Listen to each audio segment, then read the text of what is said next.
Hey guys, Renata Sandor here from MeetAdvisors.com, and I'm joined with Jonny Imerman, founder of Imerman Angels. How are you today? I'm doing great. Thanks so much for having me. Thank you for coming in, taking your time.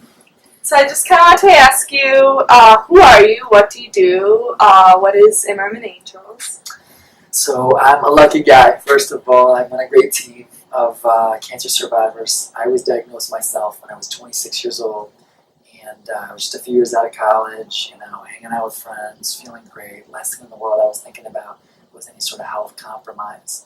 And all of a sudden, I get diagnosed with cancer, immediately go into surgery, and you have to bank sperm quickly. Most of us are going to be sterile. And then afterwards, we're into chemo for about 5 or 6 months. I was lucky enough because my cancer was pretty advanced, but the chemo did work and destroyed all the tumors. 27 years old, I'm slowly building back up and getting back in the gym. And then at 28, I had a recurrence of 4 tumors come back in front of my spine, behind my kidneys. So I had an 11-inch surgery vertically, move the organs out of the way, cut the 4 tumors out, put the organs back in, and 60 staples. So about 2.5 years in my 20s, about 10 years ago, I had 2 bouts with cancer. And I really think that it's the duty of the cured. It's the obligation of these cancer survivors, who are the grateful, lucky ones, to beat it, to find a crack in the system and to fill it, and to work together as a team. Together we're stronger, to make the system a better system for those who get cancer today, tomorrow, next week, and next year.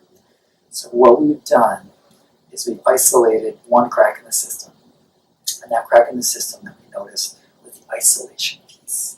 At 26 years old, I didn't know any other cancer survivors. I had no clue what was coming on my first day of chemo, or my 100th day of chemo, or this 11-inch surgery. I didn't know what was coming, and that's what made me scared.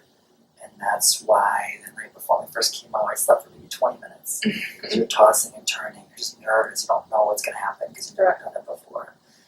So we kind of realized the isolation piece, we can cure that. That piece is a curable piece. There are survivors out there that can step in and step up and share their stories to shed light for the guys that are sick today so they know what's coming. And essentially what we've built is an organization, it's a nonprofit based right here in Chicago. And we have 6,000 cancer survivors. Those are the angels of Imerman Angels. And every survivor joins the network to be a part of the team and shares their story, and later gets matched one-to-one with somebody, let's say diagnosed with breast cancer, who's 25, diagnosed today. We'll know a girl who's named Kim, who's 28, who's a girl who beat the same form of breast cancer, who says, oh yeah, I did the surgeries, I did the radiation, I did the chemo, I lost my hair, I grew it back again.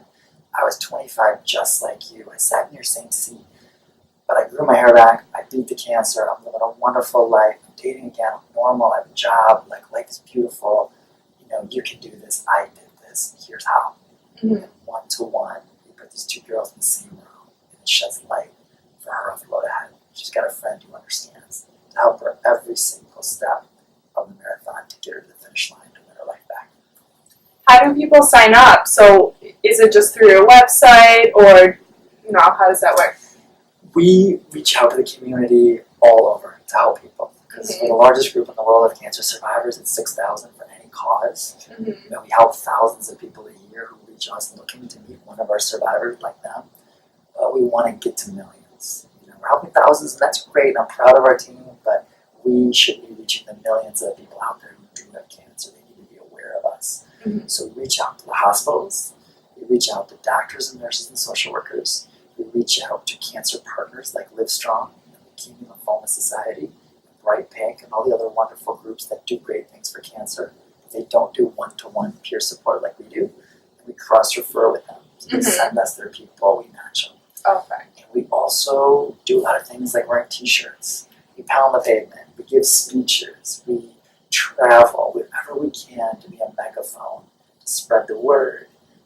Social media is a big way. People find us on social media every day. We've been lucky enough to get on CNN, the Wall Street Journal.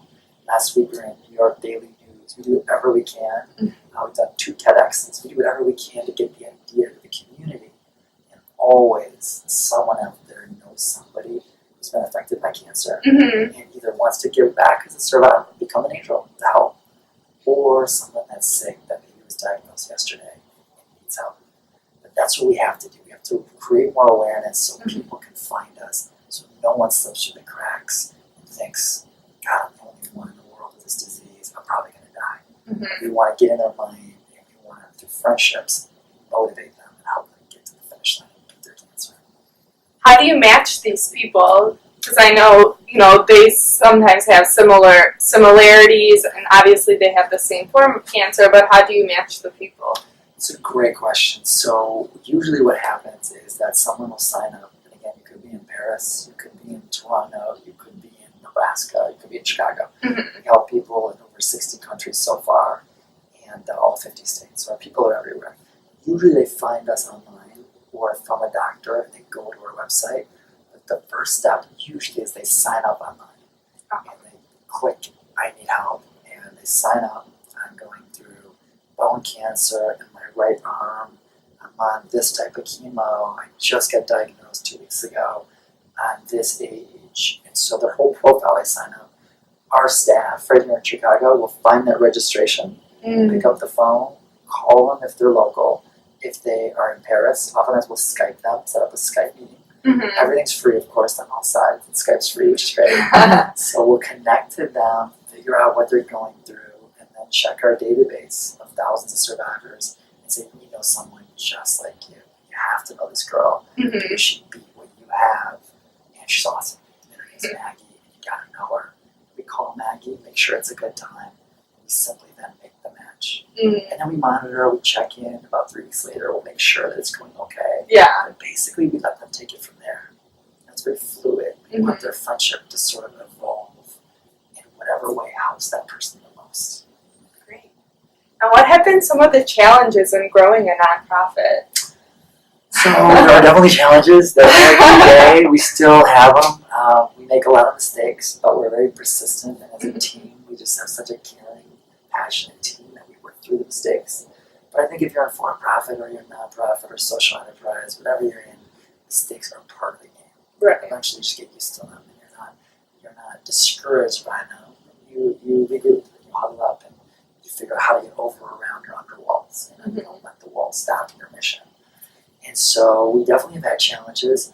I've made plenty of mistakes. I'll make more. I always do, and that's just part of the game. But you learn every time, and you hopefully never make the same one twice. The biggest challenge, and I'd say biggest mistake that I would say is completely pinned on me, that is an idea that I thought at the time was a great idea, and we found out later it was not a good idea at all. So we tried to build a database, came up with this idea, if we build a database that will automatically match people based on all the criteria, age, gender, cancer type, treatments, whatever, it could be done as with technology.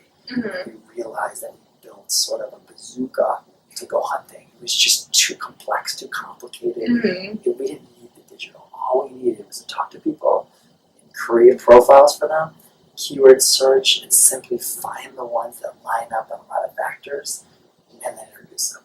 Simple, simple, simple. One of the biggest lessons I've learned in the entrepreneurial world is oftentimes, if not always, simple is better.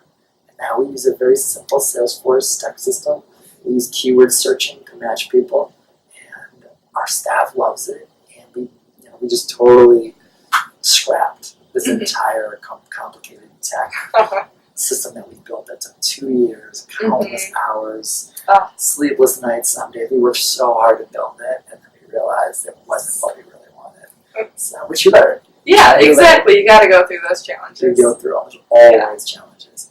Our biggest challenge overall today, though, at this very moment, is just simply awareness. Thousands of people will find us this year, and we'll help thousands. But there's 1.6 million Americans on average that will be diagnosed in 2014. 1.6 million. So thousands is great, but we should be reaching all 1.6 million. So awareness is our biggest challenge. How do more people know about Imerman Angels? How are they aware when someone in the world is sick or you're sick that you can find us so we can help you? It's all free. We just want to help more people. Yeah. And so kind of going off of your challenges, what do you feel is your biggest accomplishment? Our biggest accomplishment is finding passionate people on all sides who care a lot. Mm-hmm. And I think that's our secret weapon, that's our nugget, that's our nucleus, that's our life force. Are the 10 staff we have full time. 7 of them are survivors. Everyone's been touched by cancer. Everyone cares. Everyone's driven. Nobody works a 9 to 5 in our office. These are human lives we touch every day. Yeah. People are sick. They're fighting to be alive, to raise their kids, to see their kids grow up, to be a husband, to be a wife, to whatever reason they're fighting. I mean, those are the lives we touch every day. It's life and death. And the people that we found on our team, our staff, but also the 6,000 survivors that volunteer for no reward other than feeling good that you help someone with your story and your friendship. They are our nucleus. That's why the blood, the system that makes the thing work. Mm-hmm. So that's what we're the most proud of, that we found people, and how invigorating that should be for anyone listening, that we have 6,000 people who volunteer their time, their energy, and their cancer story for no reward because they believe in the power of helping other people selflessly. And to me, that's what inspires me and our team to continue this mission to help more people, because so many thousands of people, millions care. Yeah. And we're just tapping into their energy and getting them There you in go. action. Great. So what is that one piece of advice that you would give to our community at MeetAdvisors? You know, the one bit of advice I would say is, in the short life we live, you know, most people beat cancer right today. It's about 69, 70%. Mm-hmm. But 30%, a lot of people lose their lives. And some are teenagers, some are in their 20s and 30s, some are older.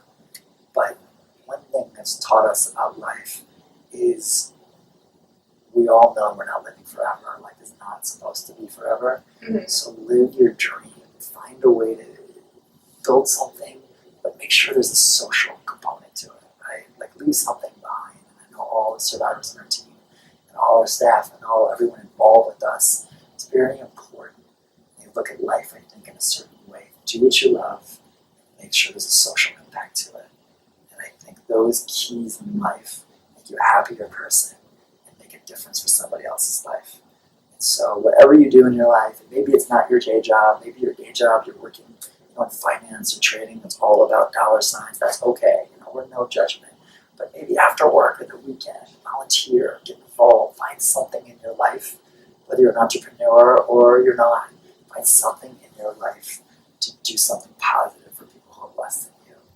And I think if everyone had that mentality, collectively, we're all going to fill more cracks in the system, and a lot of different systems, even outside of cancer, make the world a better place. I think it should be a happier world.